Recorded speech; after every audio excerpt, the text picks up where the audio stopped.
तीन भुवन में सार वीतराग विज्ञानता।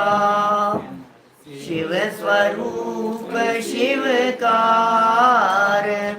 नमहु त्रियोग समारिके। नमहु त्रियोग समारिके। दौलत राम जी द्वारा लिखित यह छेड़ाला नामक ग्रंथ है। बहुत सुंदर और मार्मिक विषय वस्तु इस महान ग्रंथ की है। छोटे छोटे से छंद और गंभीर भाव भरे हुए हैं। कल तक हम यहाँ इस महान ग्रंथ के आधार पर पांचवी ढाल की आश्रव भावना तक चर्चा कर चुके थे और हमने यह देखा कि दुखों का मूल कारण यदि कोई है तो वो आश्रव है। दौलत राम जी ने यह कहा कि आश्रव दुखकार घनेरे, एकमात्र यदि कोई है जीव तुझे दुख देने वाला है तो तेरा आश्रव भाव तुझे दुख देने वाला है। इसका मतलब दुख के कारण कहीं बाहर में नहीं है, दुख के कारण तेरे भीतर ही है। इसका मतलब ये हुआ कि बाहर में कुछ नहीं बदलना है, अंदर से बदलना है। जिन्होंने अंदर से बदला उनका बाहर में कुछ भी नहीं बदला तो भी सब कुछ बदल गया। समझ रहे हैं? बाहर में कुछ नहीं बदला और अंदर से बदला तो जिन्होंने अंदर से बदल लिया उनका सब बदल गया, दुनिया बदल गई, समझ लो। अब कुछ बदलना बाकी नहीं रहा। फिर बाकी देह की क्रियाएं, जड़ की क्रियाएं जैसी होगी। तो कल कितनी सुंदर दौलत राम जी की ये पंक्तियां थी। आश्रव दुखकार घनेरे, आश्रव दुख देने वाले हैं, घने दुख देने वाले हैं। और ज्ञानी धर्मात्मा पुरुष बुद्धिवंत तिन्हें निर्वीरे। आश्रव भावना के अंतर्गत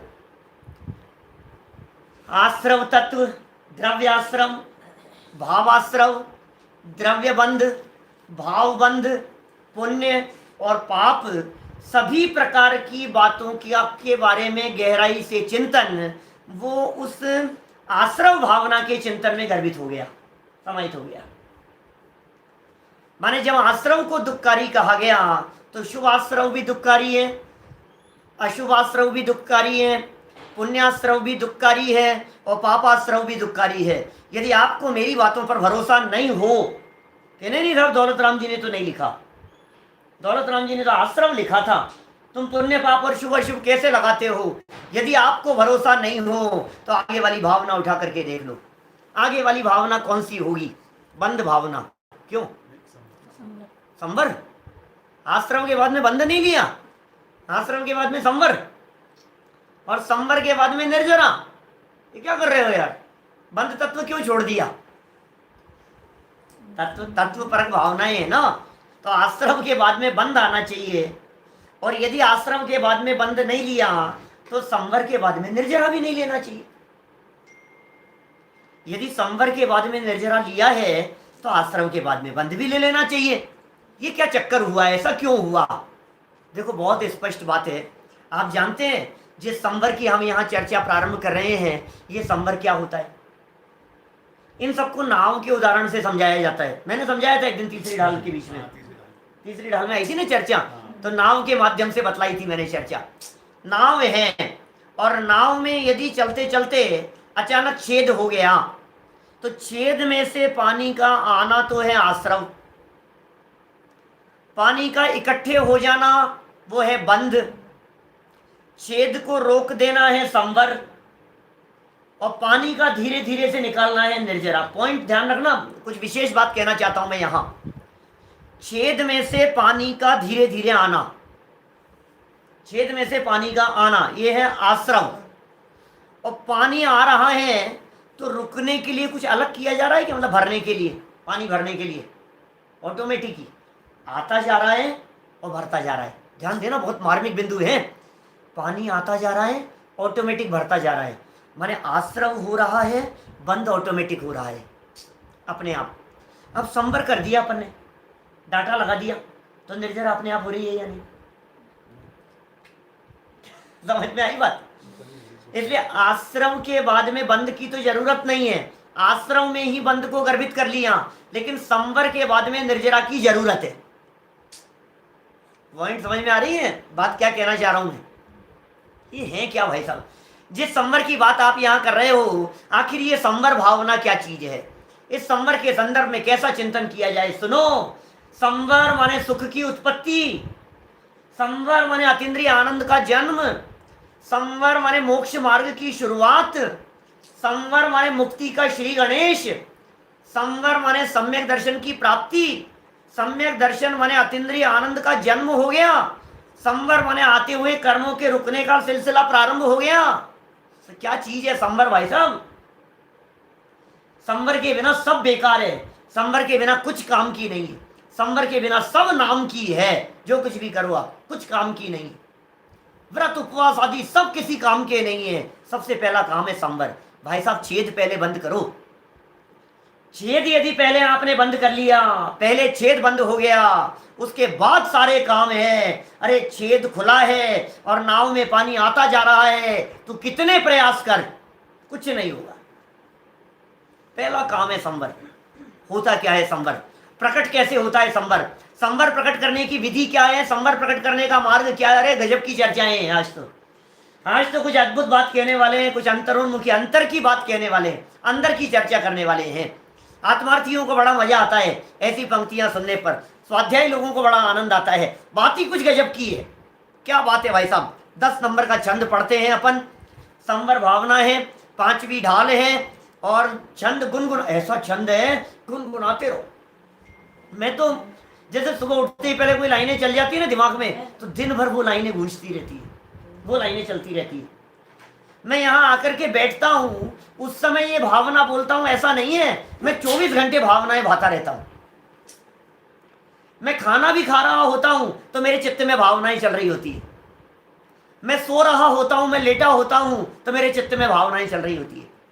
ये भावनाएं चिंतन करने योग्य है। चिंतन करते रहो। क्या है भावना? धीरे धीरे बोलेंगे। जिन पुण्य पाप नहीं कीना, आत्म अनुभव चित दीना, तिन्ही विद्यावत रोके, संवर लई सुख अवलोके।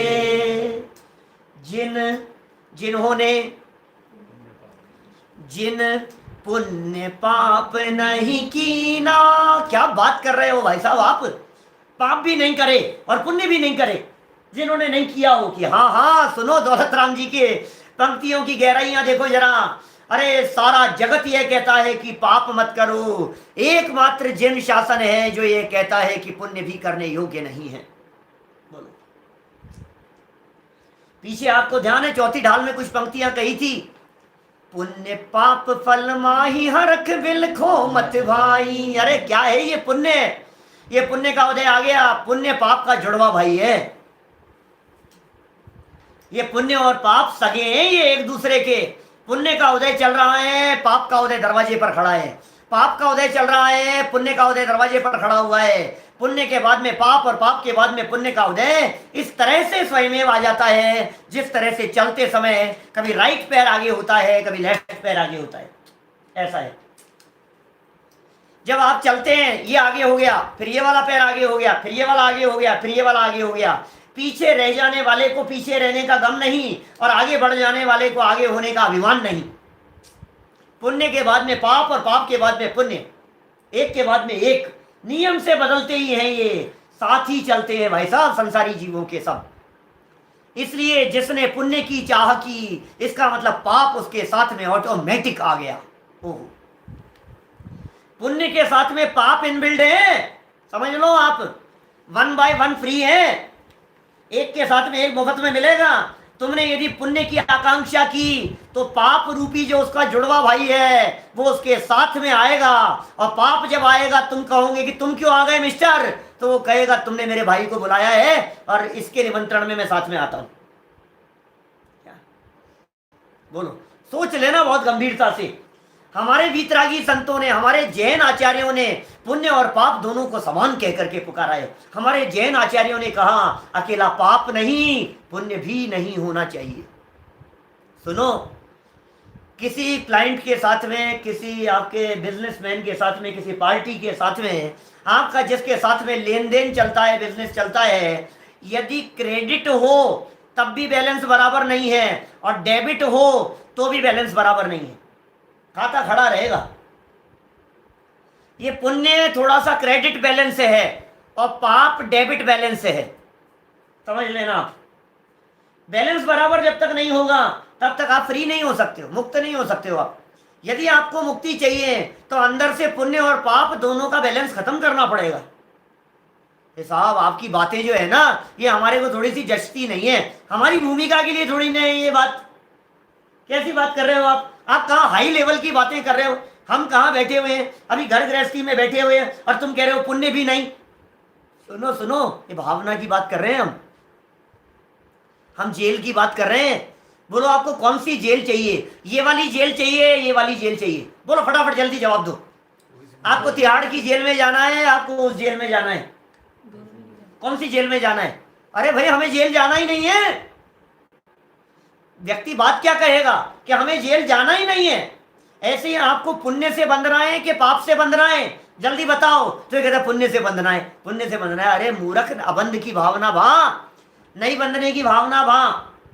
जिन्होंने पाप नहीं किया और जिन्होंने पुण्य भी नहीं किया तो फिर करेंगे क्या महाराज, ये तो बता दो। पुण्य और पाप दोनों नहीं करेंगे तो? आपने तो कह दिया पाप भी नहीं किया और पुण्य भी नहीं किया। कोई आसान काम है पाप और पुण्य दोनों नहीं करना? मजे ले रहे हो आप? ऐसा कोई होता है क्या? पाप और पुण्य दोनों नहीं किया, पाप और पुण्य दोनों नहीं किया। हाँ जी बिल्कुल दोनों नहीं किया, तो कुछ और किया होगा कि किया है कुछ और। पाप और पुण्य जब दोनों नहीं होते हैं तब एक तीसरा काम होता है जिसे दौलत राम जी ने कहा है, आत्म अनुभव चित्त दीना। आधी लाइन आगे क्या कह दी है? जिन पुण्य पाप नहीं कीना और आत्म अनुभव चित्त दीना।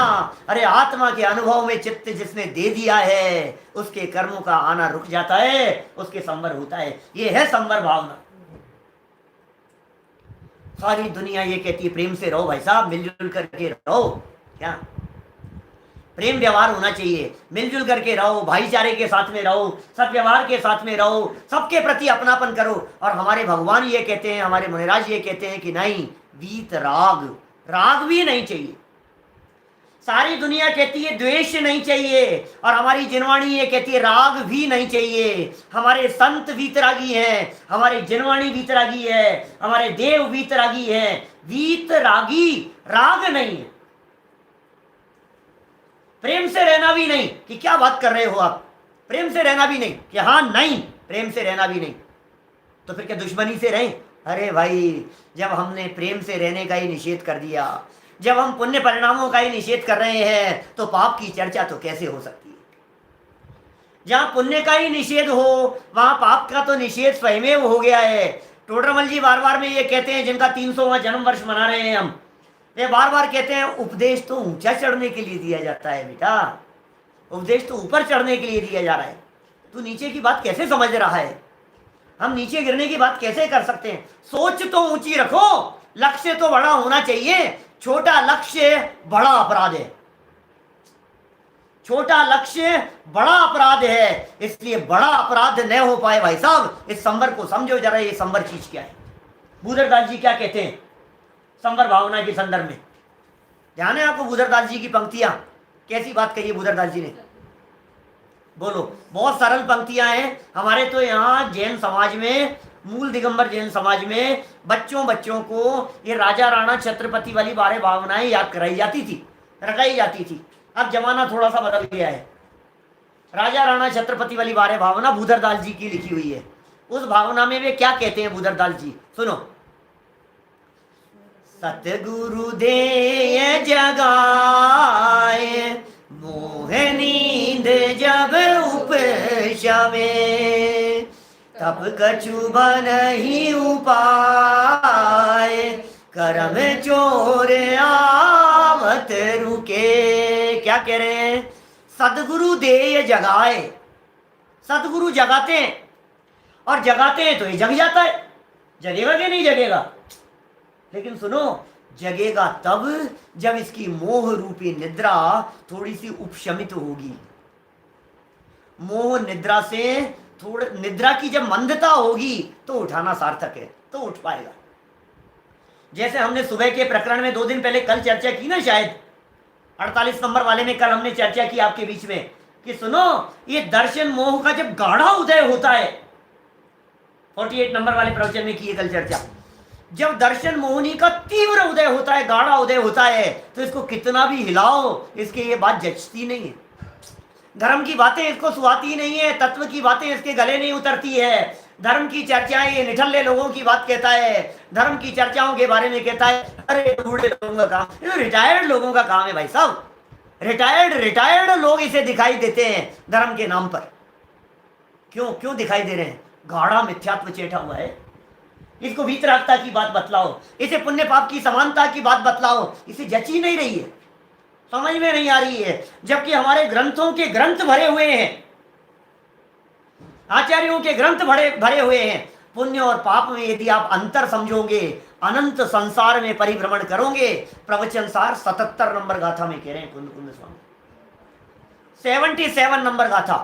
पुण्य पाप में अंतर नहीं है, जो न माने बात ये, संसार सागर में भ्रमे मदमोह से आचिंद। मुझे गाथाएं नहीं सुनानी है, मुझे रेफरेंस नहीं देने, मुझे तो सिर्फ ये कहना है कि हर पाप को सारा जगत पाप कहता है, लेकिन पुण्य भी पाप है, ये कोई विरला पुरुष कहता है। योग सार नामक ग्रंथ और 71 नंबर की गाथा समझ में आ रही? समय सार नामक ग्रंथ और पूरा पुण्य पाप अधिकार, नाटक समय सार नामक ग्रंथ और पुण्य पाप एकत्व द्वार। आप उन चर्चाओं को देखो तो सही, क्या कह रहे हैं आचार्य, क्या कहना चाह रहे हैं, तुम्हें क्या पसंद है? कुंद महाराज कह रहे हैं एक लोहे की बेड़ी के समान है और एक सोने की बेड़ी के समान है। बोल, तुझे कौन सी बेड़ियां पसंद है? लोहे की बेड़ियों से बंधना है या सोने की बेड़ियों से बंधना है? बोलो बेटा, आ जाओ, किससे बंधना है तुम्हारे को? लोहे की बेड़ियों से बांध दिया जाए, जेल में डाल दिया जाए, लोहे की सलाखें हो और एक गोल्ड की हो, कौन सी जेल में जाना है आपको? गोल्ड वाली में या सिल्वर वाली में? बोल, क्या कहना है तुझे? मेरे को बता, मम्मी को क्यों बताता है? दोनों से ही नहीं, क्या बात कर रहा है? अच्छा, एक ऑप्शन दे दिया जाए तो बोलो, मामा से पूछना, एक ऑप्शन है मामा, दोनों से नहीं बंधना है वैसे तो, लेकिन एक ऑप्शन दे रहे हैं पापा। क्या कह रहे हैं? ये कह रहे हैं कि तुम्हें जिन बेड़ियों से बांधा जाएगा वे तुम्हारी। क्या ऑप्शन दे रहा हूं आपको? यदि लोहे की से बांधा जाएगा तो लोहे की आपकी, और आपको यदि गोल्ड की से बांधा जाएगा, गोल्ड की जेल में, तो वो गोल्ड की आपकी। अब बोलो किससे बंधना है? यार फिर तो गोल्ड वाली ठीक है, फिर तो ठीक है। अरे भाई, तुझे गोल्ड और आयरन क्यों दिखाई दे रहा है? तुझे बंधन क्यों नहीं दिख रहा है? पॉइंट समझना क्या कह रहे हैं। तुझे परतंत्रता क्यों नहीं दिखाई दे रही है? तुझे पराधीनता क्यों नहीं दिख रही है? तुझे गोल्ड दिख रहा है? तुझे ये नहीं दिख रहा है कि मुझे बांध दिया जाएगा। ये जेल आपको समझ में नहीं आ रही है? जेल किसका नाम है? ये जेल है, ये पुण्य भी जेल है। ज्ञानियों को इसमें बंधन नजर आता है, ज्ञानियों को इसमें परतंत्रता नजर आती है, ज्ञानी लोग इसमें फील करते हैं कि कसावट फील करते हैं। इसलिए क्या कह रहे हैं, दोनों ही नहीं करेंगे हम। सतगुरु ने जगाना प्रारंभ किया। आश्रम भावना में क्या कहा था कल? मोह नींद के जोर था, मोह रूपी नींद का। यह आश्रम भावना कही थी, और अब जोर थोड़ा सा कम हुआ और सतगुरु का उपदेश मिला। सुनना, मोह नींद का जोर कम होने का मतलब क्षयोपशम और विशुद्धि लब्धि, और सतगुरु देय जगाए, इसका नाम है देशना लब्धि। और तब कछु बन ही उपाय, इसका नाम है प्रायोग्य लब्धि। और कर्म चोर आवत रुके, ये करण लब्धि पूरी हुई। समझ में आ रही है बात? मोह नींद के जोर जगवासी घूमे सदा, कर्म चोर चहु और सर्वस लूटे। ये तो हो गई सुध, नहीं है इसको होश नहीं है कुछ। कछु सुध बुद्धि नाही रही है, मिथ्या मति छाए गई है। आलोचना पाठ की लाइन है ना, कुछ सुध बुद्ध नहीं है, कुछ होश नहीं है। ये तो चर्चा हो गई कल वाली आश्रम के संदर्भ में। अब स्टेप आगे बढ़ गया। नींद में सोया हुआ था, कुछ होश नहीं था। नींद में हालत भी ऐसी होती है, सुध बुद्ध नहीं रहती है, कुछ होश नहीं रहता है, और बहुत गहरी नींद के अंदर सोया हुआ हो तो चैन वैन भी खोल करके ले जाए, इसकी तो पता ही नहीं लगे कितनी गहरी नींद में सोया हुआ है। अब कह रहे हैं संवर की बात। संवर में क्या होगा? आश्रम में यदि गहरी नींद में सोया है तो संवर में क्या कह रहे हैं? सतगुरु दे जगाए, मोह नींद जब उपशमे। ओहो, मोह रूपी निद्रा जब मंद हो गई, दर्शन मोह का जब मंद उदय हुआ, अनंतानुबंधी कषाय चतुष्क का जब मंद उदय दिखाई दे रहा है, और टोडरमल जी की भाषा में कहें तो हम कह सकते हैं पानी का बहाव जब थोड़ा सा मंद हो गया है। नदी में डूब रहा था, नदी के बहाव में डूबता हुआ बहता जा रहा था और बहुत तेज बहाव था। हाथ पांव मत मारना, हाथ पांव मारेगा तो थक जाएगा और पार भी नहीं हो पाएगा। जब थोड़ा सा बहाव मंद हो जाए, थोड़ा सा मोह का ये बहाव थोड़ा सा मंद होवे, अब प्रयास कर। अब जैसे ही प्रयास किए तो फिर क्या होगा? अब पार होने की संभावना है। तो सतगुरु दे जगाए, मोह सतगुरु ने जगाया, जगा दिया। जब मोह थोड़ा सा मंद हुआ था तब, और फिर जगाया तो क्या हुआ? तब कछु बन ही उपाय, और कर्म रूपी चोर आते हुए रुक गए। संवर हो गया, माने आते हुए कर्मों के रुक जाने का नाम संवर। आते हुए पानी के ऊपर डांट लगा देने का नाम पानी का संवर। कर्मों के रुक जाने का नाम कर्मों का संवर। क्या संवर की व्याख्याएं कर रहे हैं भाई साहब, कितनी सुंदर बात कह रहे हैं। और युगल जी बाबू जी क्या कहते हैं पता है आपको? यही बात, पुण्य पाप नहीं करने की प्रेरणा, ये कितने बहुत सुंदर शब्दों के अंदर दे दी है उन्होंने। बोलो शब्द, पंक्तियां क्या है उनकी? देव शास्त्र गुरु पूजन की पंक्तियां हैं। शुभ और अशुभ की ज्वाला से झुलसा है मेरा अंतःस्थल। सारी वस्तु स्थिति क्लियर कर दी उन्होंने। सच बतलाओ, सच बतलाओ, अपने अंदर में अपने दिल पर हाथ रख करके कहना, क्या आपको ये शुभ की ज्वालाएं जलाती हुई नजर आती है क्या? ये शुभ की ज्वालाएं आपको पीड़ा देती हुई नजर आती है क्या? पाप में तो आपको आकुलता दिखती है, बेचैनी दिखती है, तड़प दिखती है, परेशानियां दिखाई देती है, लेकिन पुण्य में जिसे तड़प दिखाई देती हो, समझ लेना उसका मोक्ष मार्ग नजदीक है। क्या? पाप तो बांधने वाला है ही, अरे पाप तो पीड़ा देने वाला है ही। अरे ये पुण्य है ना, पुण्य, ये पुण्य में आकुलता दिखती हो, पुण्य में बेचैनी दिखाई देती हो, पुण्य में टेंशन घबराहट दिखाई देती हो, ये पुण्य भी करने योग्य नहीं दिखाई देता हो, तो समझ लेना काल नजदीक आ गया है, दिल्ली दूर नहीं है। अब मोक्ष महल, उसकी प्राप्ति होना, उसकी प्रकटता हो जाना, अब ये कोई लंबी दूरी नहीं है, अब निकट आ गया है काल। भाव भ्रमण का काल घटकर अंश रह गया, अब वो काल आ गया है। महाभाग्यशाली होते हैं जिनके जीवन में इस प्रकार का काल आ जाता है भाई साहब। पुण्य पाप को समान जानने की स्थिति ऐसे ही नहीं होती है। मैं कई उदाहरणों के माध्यम से आपको ये बात कह सकता हूं। साहब पुण्य से पाप से तो भला है ना, साहब पाप से तो भला है ना। मेरे कई प्रवचन है कोटा के विशिष्ट प्रवचनों वाले फोल्डर में, सिंगल प्रवचन है पुण्य पाप के संदर्भ में, और गजब की चर्चाएं हैं। पूरा व्याख्यान पुण्य पाप के संदर्भ में है। 3 व्याख्यान इस मैटर के ऊपर, 20 उदाहरण दे करके समझाए। कोटा वार्षिक उत्सव के ऊपर किए थे होली पर। माने आप उनको सुनो, आपको लगेगा कि यार ये क्या कह रहे हैं ये, आपको लगेगा हमें पुण्य अच्छा लग रहा है, हमें पुण्य अच्छा लग रहा है। अरे पुण्य खींच के डंडे पड़ेंगे तेरे पुण्य के नाम पर, पुण्य के नाम पर बुलाएंगे तेरे को और फिर पाप के सोटे लगाएंगे। ये समझ लेना, ये हालत है। पुण्य का आकर्षण और पाप के डंडे। पाप के डंडे खाने के लिए बुलाओ तो कौन आएगा? क्या बतलाओ मेरे को। एक नेताजी थे इस तरह से, एक चुटकुला पढ़ा था कहीं अपन ने, अभी कोई 2-4-6 महीने पहले पढ़ा था कहीं, बहुत पुरानी बात होगी ज़्यादा। एक नेताजी थे, नेताजी की डेथ हो गई, और डेथ हो जाने के बाद में उनको स्वर्ग में ले जाया गया। क्या? तो स्वर्ग में लेकर के पहले उसके लिए ले गया कि नेताजी आप कहाँ जाना पसंद करोगे? क्या? तो बोले नरक में चलना है कि स्वर्ग में चलना है, आप देख लो। पर नेताजी ने कहा यार मैं व्यवस्था देखना चाहता हूँ, स्वर्ग में ले चल तू, तो स्वर्ग में अच्छा होगा। तो स्वर्ग में ले गए, काल्पनिक प्रसंग है।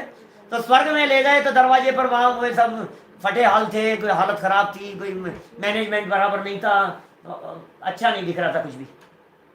और बोले यार ये स्वर्ग है, ऐसा स्वर्ग है, तो मजा नहीं आ रहा है स्वर्ग देख करके। तो क्या आप कहो तो एक बार वहाँ भी नरक भी देखे आते हैं क्या? दरवाजे के अंदर जाने की एंट्री नहीं, बार बार से दिखाएंगे आपको कि चलो वहाँ भी चक्कर लगाए आते हैं। तो नरक के बाहर से दिखाना शुरू किया, तो अरे क्या ठंडाइयाँ मिल रही है, क्या ठंडी ठंडी हवा चल रही है, मौसम बहुत अच्छा है, स्वागत हो रहा है, पाँव दबाए जा रहे हैं, आइए मंत्री जी आइए, आपका स्वागत है। वो बहुत ठाट बाट, लाओ मोबाइल लाओ, इनके पास में फैसिलिटी, इनके पास में सारा सब कुछ बड़ा भैया। तो बोला बोलो बोलो नेताजी, स्वर्ग में रहना है कि नरक में रहना है आपको? बोले यार अपने को नरक ही अच्छा है, सारी फैसिलिटी है, कि ठीक है ओके डन कि डन। अब डन हो गया तो उसके तुरंत बाद में फिर दरवाजा खुला और अंदर गए, तो फिर कुछ भी नहीं खाने पीने को, और फिर डंडे पड़ना चालू हुआ खींच खींच। और नेताजी ने कहा ये क्या है, और दिखाया क्या था, और क्या क्या दिया क्या है आपने? बोले वो तो हमारा एडवर्टाइजमेंट था। क्या नहीं तो आएगा कौन यहाँ? अंदर कौन आएगा? ये तो तुम्हारे नेताजी हो ना तुम, ये तो तुम्हारे चुनावी भाषणों जैसे थी, लंबी चौड़ी बातें, ऐसा कर देंगे ऐसा कर देंगे ऐसा कर देंगे, और चुनाव जीतने के बाद में फिर सब साफ। बिल्कुल यही हाल है। तो सुनो, ये जो पुण्य है ना, जो आपको दिखाया जा रहा है, ये पुण्य क्या है? ये प्रमोशन है, ये एडवर्टाइजमेंट है। कि साहब स्वर्ग के हालात इतने खराब क्यों थे? बोले वो लोग एडवर्टाइज नहीं करते ज्यादा, एडवर्टाइज का जमाना है। तुम्हें जो पुण्य अच्छा लग रहा है, पुण्य का जो आकर्षण दिखाई दे रहा है, इस पुण्य के पीछे पाप छिप करके खड़ा हुआ है, ये समझ लो आप। पुण्य के आकर्षण में तुम खिंचे चले आते हो, और जब पुण्य के आकर्षण में खिंचे चले आते हो तो पीछे से खड़ा हुआ पाप तुम्हारे को दबोच लेता है। ये हालत है। पुण्य अच्छा लग रहा है हमारे को, तो पुण्य बहुत अच्छा है। अरे क्या बात कर रहे हो साहब, पुण्य की तो ठाठ ही अलग ही है। पुण्य का जब उदय आता है तो कितना अच्छा होता है। ये कह रहे हैं ज्ञानी धर्मात्मा दोनों नहीं करते। तुझे संवर चाहिए या आश्रव चाहिए? बोल, दो में से क्या चाहिए? नक्की कर। संवर चाहिए या आश्रव चाहिए? संवर चाहिए ना। जिसे संवर चाहिए होता है उसे पुण्य और पाप दोनों पसंद नहीं आते, और जिसे पुण्य और पाप में से पुण्य पसंद आता है, इसका मतलब ये है उसे संवर पसंद नहीं आ रहा है। जिसे संवर पसंद नहीं आ रहा है उसे निर्जरा और मुक्ति पसंद नहीं आ रही है। जिसे मोक्ष पसंद नहीं है उसके दरवाजे पर सम्यक दर्शन नहीं आता है। ये मोक्ष मार्ग शुरू करने की विधि की चर्चा चल रही है, ये अतीन्द्रिय आनंद प्रकट करने की विधि की चर्चा चल रही है। भाई साहब, आपको दोनों में से सेलेक्ट करना है। बोलो क्या पसंद है आपको? नहीं साहब, पाप से देखो, अभी तो हम गृहस्थ हैं पंडित जी, अब पाप है एक तरफ, पुण्य है, अब दोनों में से तो हमारे हम पुण्य को ही सेलेक्ट करेंगे, पुण्य ही अच्छा है दोनों में से। तो अरे भाई, दोनों में से पुण्य की तरफ तेरी आकर्षण हुआ, लेकिन पुण्य करने योग्य है, ये महापाप है। पॉइंट समझ में आ रहा है? ये पुण्य करने योग्य है ना, ये पाप नहीं, ये महापाप है। ये कर्म का आकर्षण है, ये आश्रम में एकत्व बुद्धि है, ये निगोध का द्वार है, ये चतुर्गति परिभ्रमण का रास्ता है। समझ लो आप, नहीं जाना हमारे को उस रास्ते पर। मैं कभी कभी छोटे छोटे एग्जाम्पल देता हूं इस संबंध में। बोलो, आप कहीं सफर करने के लिए जा रहे हैं, आप पैकिंग करके लेकर के जा रहे हैं। अब बतलाओ, वो जो पैकिंग आप लेकर के गए हैं, आप कहीं शादी में गए थे, बंबई गए, आप शादी में गए थे ना किसी प्रसंग में, और यहाँ से आप सामान लेकर के ट्रेन में सफर करते हुए बंबई चले गए। बंबई आपने शादी वादी अटेंड की, और शादी वादी अटेंड करने के बाद में आप लौट करके आ रहे थे। आपकी अटैची आपके साथ में थी। अब बोलो, अटैची आपके साथ में थी, तो वो जो अटैची है जो साथ में है, जेवर नहीं है, धन नहीं है, सिर्फ कपड़े हैं उसमें, वो अटैची ट्रेन में से चोरी हो गई, बीच रास्ते में ही चोरी हो गई। अब चोरी हो गई तो आप क्या करेंगे? बोलो, थोड़ा हड़बड़ाएंगे, व्याकुलता व्याकुलता हो रही है, तो यार अटैची चले गई, अटैची चले गई, सामान चला गया, सामान चला गया, और आप बहुत उदास होकर के बैठ गए। सामने वाला एक सज्जन बैठे थे, उन्होंने आपसे पूछा, भाई साहब क्या हो गया, बात क्या हो गई भाई साहब, बात क्या हो गई? कि अटैची चले गई, ऐसा ऐसा हो गया। अरे यार बहुत ही, तो बहुत जमाना बहुत खराब आ गया, लेकिन बताओ तो सही आप कहाँ से आ रहे हो, कहाँ जा रहे थे? बोले शादी में गया था, वापस लौट करके आ रहा था। इतने में सामने वाले ने कहा, भाई साहब ये तो आप बहुत खुशकिस्मत हो, आपकी तो किस्मत अच्छी थी। आप कल्पना करो, यदि यहां से शादी में जाते समय चोरी चले जाती तो क्या करते वहां जाके? बोलो। अरे वापस आते समय हुई है और कपड़े गए हैं, कोई बात नहीं, घर पे कोई कपड़ों की कमी थोड़ी नहीं है। फर्स्ट एसी में सफर कर रहे हो, फर्स्ट क्लास में सफर कर रहे हो, कोई गरीब परिवार से तो दिख नहीं रहे हो, कोई कमी नहीं है, क्या फर्क पड़ गया है? बहुत अच्छा हुआ ये तो। जाते समय हो जाता तो तकलीफ हो जाती भाई साहब। वहां जाकर की शादी अटेंड करनी थी, आप क्या करते? बोलो, ये नाइट सूट में थोड़ी ना जाते शादी में। क्या करते आप? यार बात तो सही कह रहे हो यार, बात तो जच गई भाई साहब हमारे को, बात तो समझ में आ गई। क्या गजब बात कह दी भाई साहब आपने। अब घर गया, अब घर जाते समय मिठाई खरीद करके लेकर के गया और घर वालों में आस पड़ोस के में मिठाई बांटी। बोले क्या हुआ? बोले हुआ ये कि मैं बंबई से आ रहा था, मेरी अटैची चोरी हो गई, खुशी में मिठाई खिला रहा हूं। लोग क्या कहेंगे बोलो? अच्छा हुआ कि बुरा हुआ, मैं आपसे पूछना चाह रहा हूं। अच्छा आपको क्या पसंद है बोलो ऑप्शन? यहां से जाते समय चोरी हो वो अच्छा है, या वापस आते समय आपका सामान चोरी हो वो अच्छा है? बोलो क्या पसंद है? बोलो सामान चोरी हो जाए, इनमें क्या पसंद है, जाते समय या आते समय? बोलो भाई कैलाश। दोनों ही नहीं। समझदार आदमी तो यही कहेगा दोनों ही नहीं। अरे सामान चोरी की क्यों सोचूंगा यार मैं, क्या मैं ये भावना क्यों भाऊंगा बताओ कि मेरा सामान चोरी हो जाए? अच्छा तो यही है कि दोनों ही नहीं हो। हाँ यदि फिर हो जाए तो फिर आते समय हो जाए तो थोड़ा सा संतोष ज्यादा है, और जाते समय हो तो आकुलता ज्यादा है, इतना सा है। आकुलता में ही कमी ज्यादा है। अच्छा तो दोनों में से कोई नहीं है। समझ में आ रही है ये बात? अरे कितनी बातें की जा सकती है। ये पाप क्या है समझ लो आप। जाते समय सामान चोरी हो जाना पाप है, और आते समय सामान चोरी हो जाना पुण्य है। सामान दोनों में चोरी हुआ है। तेरी अंदर की जो संपदा है, चैतन्य संपदा, ये संपदा तो दोनों में लुट गई है। बोल लुटवाना है क्या तुझे अपनी संपदा को? तू यदि अपनी संपदा को लुटवाना चाहता है तो तू पुण्य को पसंद कर। नहीं आपके उदाहरण तो बहुत अच्छा है, आपका बात तो आप सही कह रहे हो, ऐसा तो नहीं होना चाहिए, लेकिन लेकिन लेकिन बस लेकिन करके पानी फेर देता है उसके ऊपर। पुण्य तो करना ही पड़ेगा। क्या संसार में फिरता रहे सिद्ध सुख पावे नहीं, ये गाना अभी मैंने अभी तो बोली गा था 10 मिनट पहले। 77 नंबर की गाथा है वो। सुनो जरा बात क्या है। दो बच्चे, एक बच्चा स्कूल से रिजल्ट लेकर के आ रहा था, और 4 लोग खड़े होकर के और खड़े थे। उसमें से एक ने कहा ये देखो ये नालायक परीक्षा में फेल हो गया, 2 सब्जेक्ट के अंदर फेल है। इतने में एक दूसरा आ रहा था, ये लोग आपस में बात कर रहे थे। बोले नहीं नहीं क्या बात कर रहे हो, ये तो बहुत अच्छा है, उसको देखो उसका तो सारे ही सब्जेक्ट में डब्बा गोल है। क्या क्या क्या कहा दूसरे ने? ये 2 में ही फेल हुआ है, ये तो फिर भी उससे बहुत अच्छा है, उसका तो सब सब्जेक्ट में डब्बा गोल है। रिजल्ट लेकर के बच्चा घर पहुंच रहा था, मिठाई का डब्बा लेकर के जाएगा घर पे तो क्या होगा बताओ? मार्कशीट हाथ में, जब मिठाई का डब्बा हाथ में देखा तो पिताजी तो बहुत खुश हो गए कि मेरा नालायक पास हो गया। ला बेटा, बहुत खुश, सीने से लगा लिया। कौन सा डिवीजन आया? ला मार्कशीट दिखा। ये क्या है? फेल हो गया। कि पापा आप तो बिना ही मतलब गुस्सा करते हो, उन अंकल को देखो कितनी तारीफ कर रहे थे मेरी। चौराहे पर अंकल कितनी तारीफ कर रहे थे, वो नालायक वो 6 में फेल हो गया, अपन तो 2 में ही हुए हैं। अरे लेकिन 2 में हुआ हो चाहे 6 में हुआ हो, फेल तो फेल है। बात समझ में आ रही है? ये पाप है ना, ये 6 में फेल है, और जो पुण्य है ये 2 सब्जेक्ट में फेल है। क्लास चढ़ने योग्य दोनों नहीं है, ऊपर चढ़ने योग्य दोनों नहीं है। बोलो तुम्हें दोनों में से क्या पसंद है? ये क्या गजब की बातें कह रहे हैं। जिन पुण्य पाप नहीं कीना, आत्म अनुभव चित दीना, तिन्ही विद्यावत रोके, संवर लही सुख अवलोके। क्या रोज पूजा पढ़ते हो, रोज पूजा पढ़ते हो? ये युगल जी बाबू जी की लाइनें पूरी नहीं करी मैंने अभी। क्या थी लाइनें? शुभ और अशुभ की ज्वाला से, ज्वालाएं हैं ये, अशुभ की तो ज्वालाएं हैं ही, ये शुभ की भी ज्वालाएं हैं।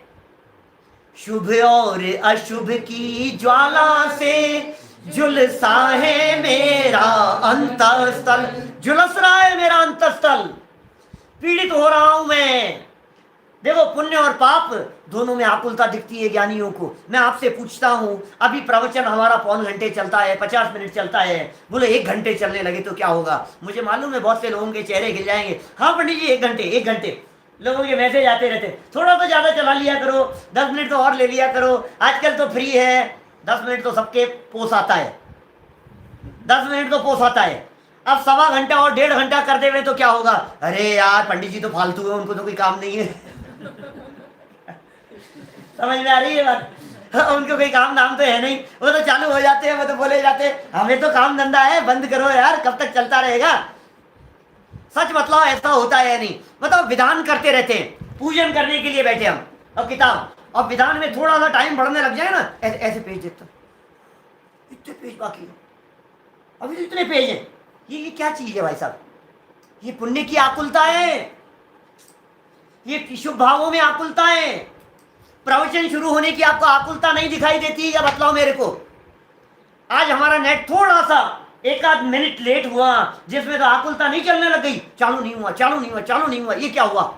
नाटक रहा है, ये क्या हुआ? ये आकुलता। सुनने वालों को आज होगा भी कि नहीं होगा, 1 मिनट लेट कैसे हो गए आज? राइट टाइम घड़ी मिला लो आप, 8 बजे शुरू होता है, 8 मतलब 8, अब यह 8:01 कैसे हो गया? इसका मतलब 1 मिनट में ही आकुलता। क्या बात कर रहे हो आप? ये पुण्य की आकुलता है, ये शुभ भावों की आकुलता है। जैसी आकुलता आपको समझ लीजिए किसी हिल स्टेशन पर जाते समय ट्रेन पकड़ने में होती है, वैसी ही आकुलता आपको शिखर जी जाते समय ट्रेन पकड़ने में होती है। कोई फर्क है क्या? हिल स्टेशन पर घूमने के लिए जा रहा है, ट्रेन पकड़ रहा है, फ्लाइट पकड़ रहा है, जैसी आकुलता है। तीर्थ वंदना के लिए जा रहा है, क्या आकुलता में कोई कमी दिखाई देती है क्या? सेम आकुलता है। मैं आपसे पूछ रहा हूं, दादा ने तो नियम सार का हवाला देकर के बहुत चर्चाएं की है, कुंद कुंद महाराज ने लिखी है इस तरह की चर्चाएं नियम सार नामक ग्रंथ में। सुनो, घर बनाने में, मकान बनाने में जितने आरंभ होते हैं, मंदिर बनाने में भी उतने ही आरंभ होते हैं। यह बात अलग है कि घर बनाने में पाप का बंध होता है और मंदिर बनाने में पुण्य का बंध होता है। समझना, ये फर्क तो है ही। अपने लिए मकान बना रहा है, उसमें पाप लग रहा है, और मंदिर बना रहा है, उसमें पुण्य का बंध हो रहा है। यह बात परम सत्य है। लेकिन बिल्डिंग बनने में, रॉ मटेरियल में, जो ईंट आपके मकान में लगी है उस ईंट के बनने में, और जो ईंट मंदिर में लगी है उस ईंट के बनने में, दोनों के प्रोसेस में क्या फर्क है? मैं आपसे पूछना चाहता हूं, बोलो। आपके मकान बनने के अंदर जो सीमेंट लगाई गई, जो चूना लगाया गया, जो कारीगरों ने काम किया, और मंदिर बनने के अंदर जो सीमेंट लगाई गई, चूना बजरी लगाया गया और कारीगरों ने काम किया, दोनों में क्या फर्क है बताइए? ये बात अलग है, घर बन जाने के बाद उसमें भोग भोगे जाएंगे, और ये बात अलग है कि मंदिर बन जाने के बाद वहां आराधना होगी। वो तो बात की बात है, मैं तो निर्माण की बात कह रहा हूं।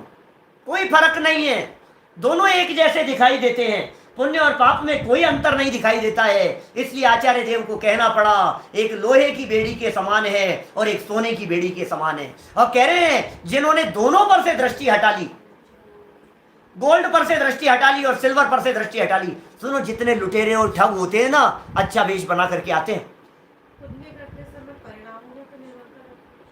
पुण्य के समय परिणामों में निर्मलता रहती है, बहुत अच्छी बात है। हाँ, ये भी है बात, पाप से पुण्य में आएगा और पाप छूटेगा पहले, फिर पुण्य भी छूटेगा, और दोनों छूटने के बाद में फिर धर्म की तरफ बढ़ेगा। समझना, मार्ग तो यही है।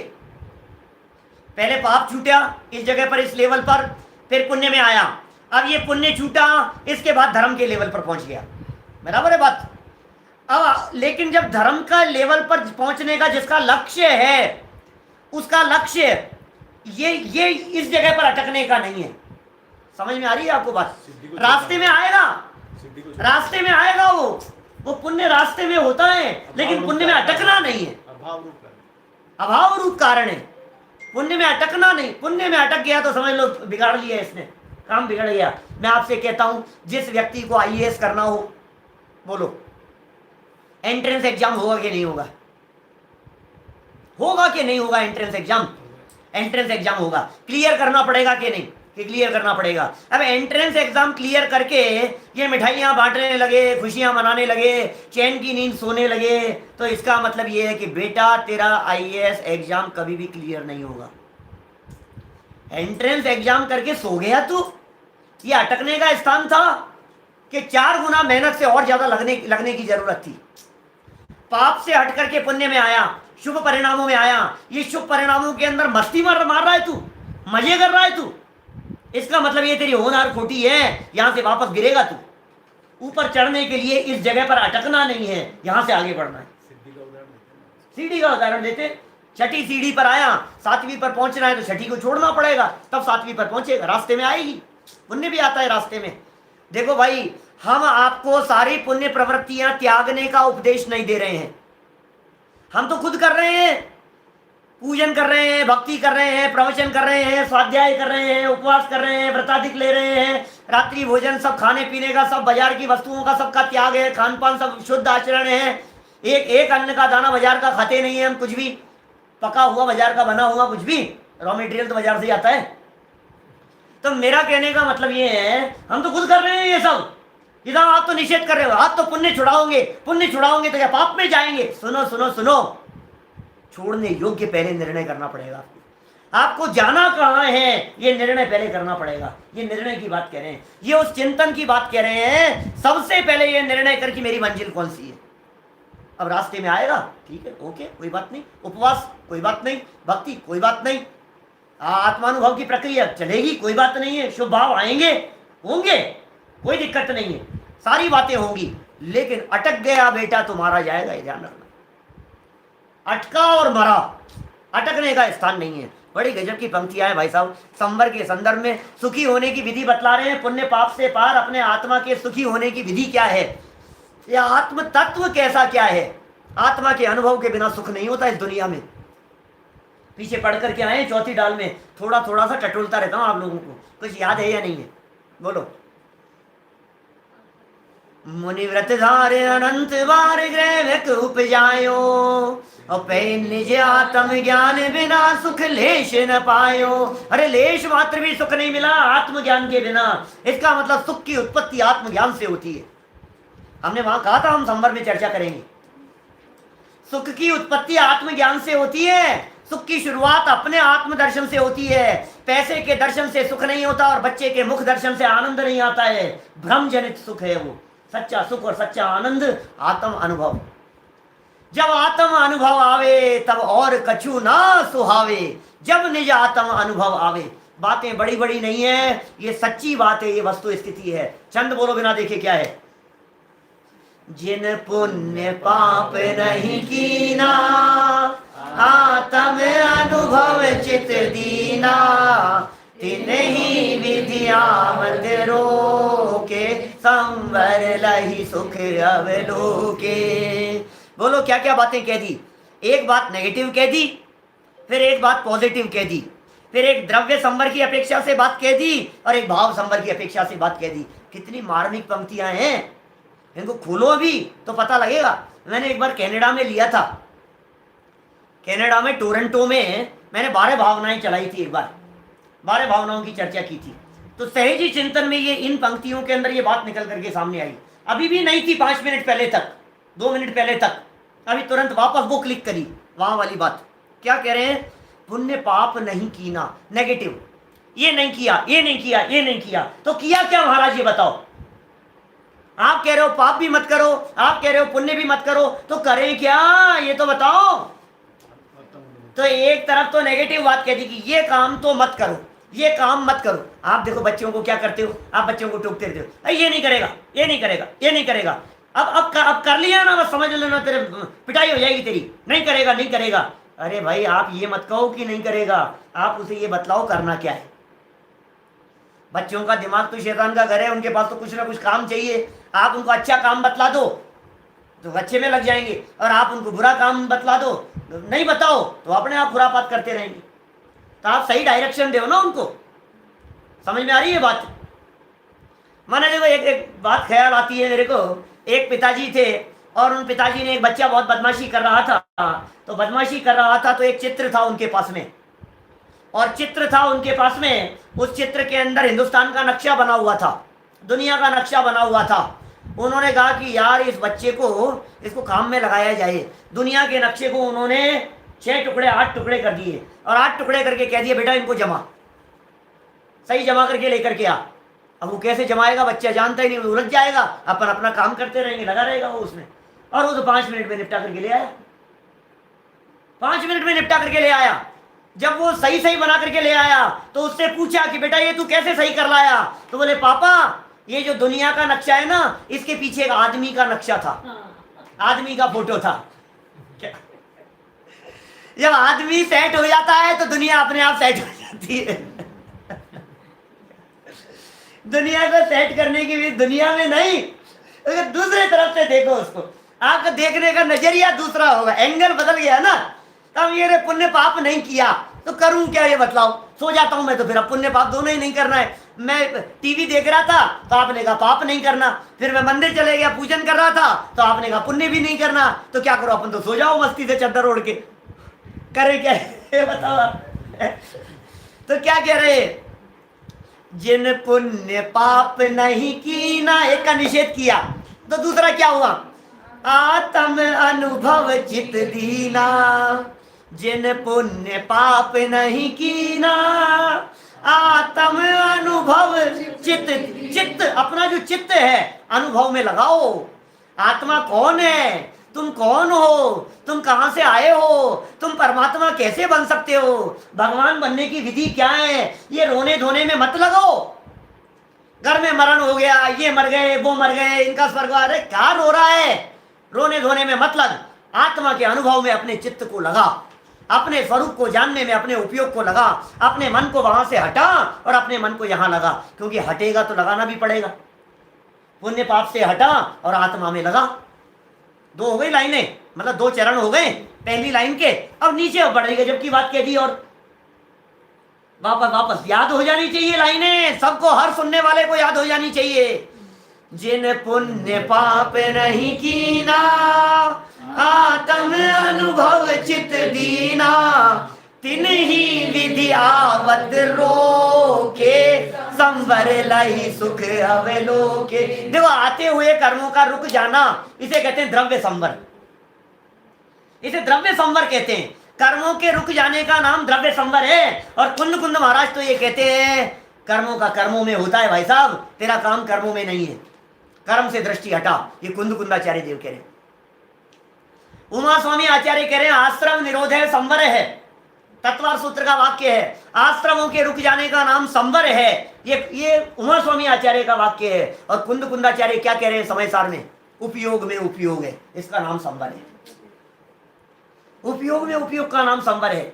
दृष्टि बाहर से हट करके अंदर में जाती है, इसका नाम संवर है। संवर की तीन बातें हो गई, यहां तीन तरह से बातें हो गई। पुण्य पाप नहीं कीना, नेगेटिव बात। फिर आत्म अनुभव, ये पॉजिटिव बात। तो एक पहली लाइन में एक बात हो गई, पुण्य पाप मत करो और आत्मा का अनुभव करो तो संवर होगा। बोले कौन सा संवर, बोले आते हुए कर्म रुक जाएंगे, इसका नाम है द्रव्य संवर। और अंदर में संवर लई सुख अवलोके, इसका नाम है भाव संवर। समझ में आ रही है? संवर लही, संवर लेकर के जो सुख की उत्पत्ति हुई, इसे कहते हैं भाव संवर। इसका नाम भाव संवर है।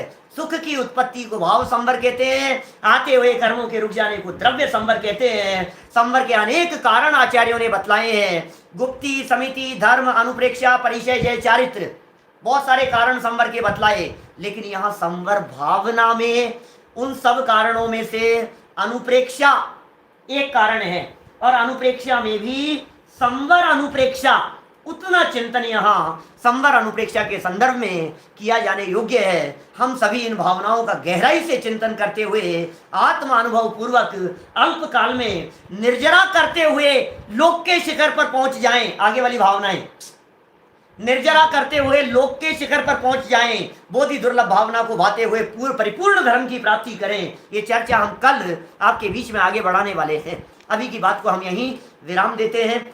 एक छोटी सी सूचना मुझे आप लोगों को देनी थी। एक विशेष सूचना, एक विशेष शिविर का संचालन हम लोग कर रहे हैं अर्हम पाठशाला के माध्यम से। आप जान रहे हैं लॉकडाउन की स्थिति बनी हुई है, सारा देश बंद है। मोदी जी ने उस बंधन की सीमाओं को और बढ़ा दिया है। 17 मई तक ये लॉकडाउन रहेगा। हमारा शिविर प्रारंभ हो रहा है 10 से 17 मई तक पूरी दुनिया में, पूरे विश्व में, विश्व के 500 से ज़्यादा गांवों में एट ए टाइम अर्हम पाठशाला के माध्यम से शिविर लग रहा है।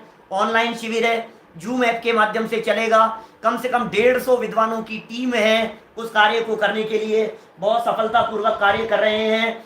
जूम एप्लीकेशन आपको डाउनलोड करनी पड़ेगी और सर्च करना पड़ेगा आपको टेलीग्राम पर हमारा जैन युवा ई शिविर, क्या ई ग्रुप शिविर के नाम से, ग्रुप शिविर है, ई शिविर के नाम से है। आप उस शिविर को सर्च करें, आपको जगह जगह फेसबुक पर अरहम पाठशाला सर्च करें, वहाँ आपको डिटेल में जानकारी मिलेगी। आपके व्हाट्सएप पर दुनिया भर में जानकारियाँ चल रही है। लिंक को टच करें, फॉर्म भरें, रजिस्ट्रेशन कराएं। बाल बोध भाग 1, 2, 3, वितराग विज्ञान 1, 2, 3, तत्वज्ञान 1, 2, अनेक प्रकार से अनेक भाषाओं में, हिंदी, इंग्लिश, गुजराती, मराठी, तमिल, कन्नड़, 6 भाषाओं के अंदर कक्षाएं चलने वाली है आपके टाइम के हिसाब से।